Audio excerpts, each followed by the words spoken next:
प्रेम से बोलिए विष्णु भगवान की जय, लक्ष्मी मैया की जय, गणेश भगवान की जय, राधा कृष्ण भगवान की जय। आषाढ़ मास कृष्ण पक्ष की योगिनी एकादशी का महात्म्य। युधिष्ठिर ने पूछा, हे वासुदेव, आषाढ़ के कृष्ण पक्ष में जो एकादशी होती है उसका नाम क्या है? कृपया उसका वर्णन कीजिए। भगवान श्री कृष्ण बोले, नृप श्रेष्ठ मतलब राजाओं में श्रेष्ठ, आषाढ़ के कृष्ण पक्ष की एकादशी का नाम योगिनी है। यह बड़े बड़े पातकों का नाश करती है। संसार सागर में डूबे हुए प्राणियों के लिए यह सनातन नौका के समान है। तीनों लोकों में यह सारभूत व्रत है। अलकापुरी में राजाधिराज कुबेर रहते थे। वे सदा भगवान शिव की भक्ति में तत्पर रहने वाले हैं। उनकी हेममाली नाम वाला एक यक्ष सेवक था जो पूजा के लिए फूल लाया करता था। हेममाली की पत्नी बड़ी सुंदर थी। उसका नाम विशालाक्षी था। वह यक्ष काम पास में आबद्ध होकर सदा अपनी पत्नी में आसक्त रहता था। एक दिन की बात है, हेममाली मानसरोवर से फूल लाकर अपने घर में ही ठहर गया और पत्नी के प्रेम का रसास्वादन करने लगा। अतः कुबेर के भवन में न जा सका। इधर कुबेर मंदिर में बैठकर शिव का पूजन कर रहे थे। उन्होंने दोपहर तक फूल आने की प्रतीक्षा की।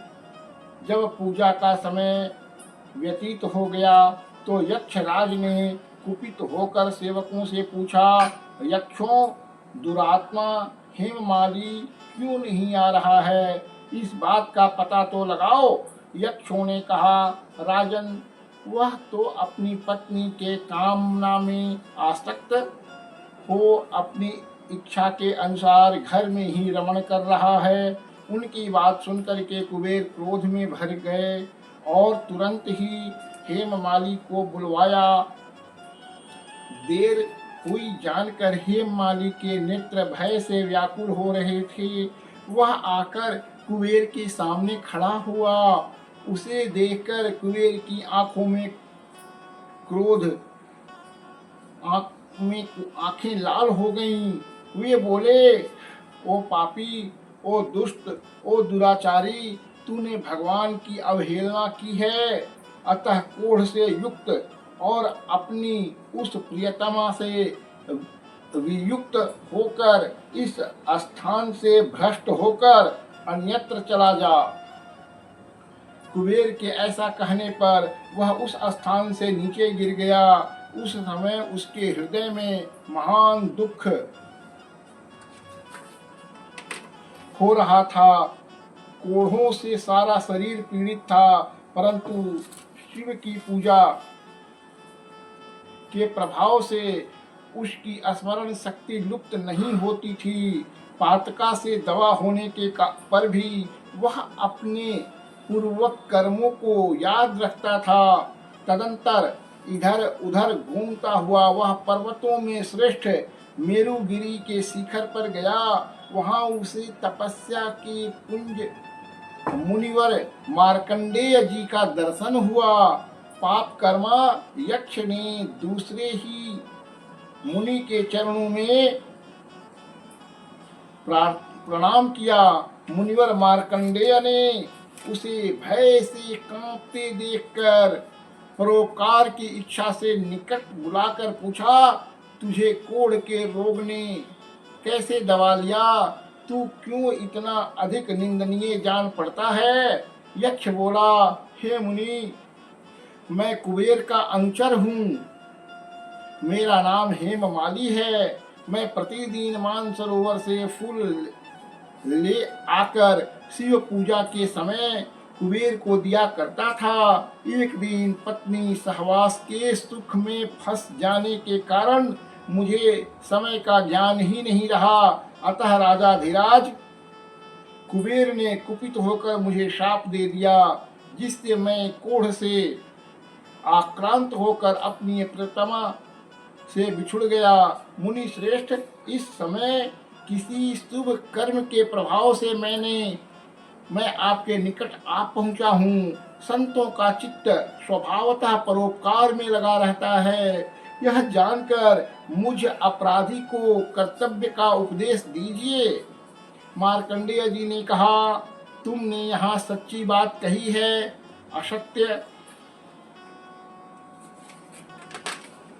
भाषण नहीं किया है, इसीलिए मैं तुम्हें कल्याणप्रद व्रत का उपदेश करता हूँ। तुम आषाढ़ के कृष्ण पक्ष में योगिनी एकादशी का व्रत करो। उस व्रत के पुण्य से तुम्हारी कोढ़ निश्चय ही दूर हो जाएगी। भगवान श्री कृष्ण कहते हैं, श्री ऋषि के ये वचन सुनकर हेममाली दंड की भांति मुनि के चरणों में पड़ गया। मुनि ने उसे उठाया, इससे उसको बड़ा हर्ष हुआ। मार्कंडेय जी के उपदेश से उसने योगिनी एकादशी का व्रत किया, जिससे उसके शरीर का कोढ़ दूर हो गया। मुनि के कथनानुसार उस उत्तम व्रत का अनुष्ठान करने पर वह पूर्ण रूप से सुखी हो गया। नृप श्रेष्ठ, यह योगिनी का व्रत ऐसा ही बताया गया है जो 88,000 ब्राह्मणों को भोजन कराता है।